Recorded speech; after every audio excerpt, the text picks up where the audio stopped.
আপনি এখানে বসে কি করছেন? কিছু করছি না বাবা, বাচ্চাগুলো খেলা করছে তাই দেখছি। বাচ্চাদের খেলা আপনার ভালো লাগে? হ্যাঁ ভালো লাগে, ভীষণ ভালো লাগে। আর যদি আমার বাচ্চাটা বেঁচে থাকতো তাহলে হয়তো তোমাদের মতোই হতো। কেন, আপনার বাচ্চার কি হয়েছে? আমার বাচ্চা নেই বাবা, জন্মের পরেই সে মারা গেছে। ভাববেন না মা, মনে করুন আপনার ছেলে বেঁচে আছে। আমার ছেলে মানে? আপনি মনে করুন আমি আপনার ছেলে। মা, এই নিন আমার টিফিন বক্সে খাবার আছে, আপনি খান। হ্যাঁ বাবা, তুমি খাবো। বাবা, এই টিফিন তোমাকে কে বানিয়ে দেয়? আমার মা বানিয়ে দেয়। তাহলে আপনি থাকেন, আমার আবার দেরি হয়ে যাচ্ছে, আমি আসছি। ঠিক আছে বাবা।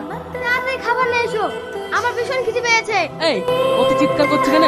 বইরা হাত পা ধুয়ে আয়, তুমি তোর মা খেতে দেবে। দুই বাপ বেটা একসাথে খেয়ে নাও। জানো মা, আজ স্কুলে একটা মহিলা গিয়েছিল, ছেলের কথা বলছিল আর কাঁদছিল, তাই আমার টিফিন থেকে ওকে খেতে দিয়েছি। খুব ভালো করেছো সোনা। নে নে, তাড়াতাড়ি খেয়ে নে, অত পাকামো করতে হবে না।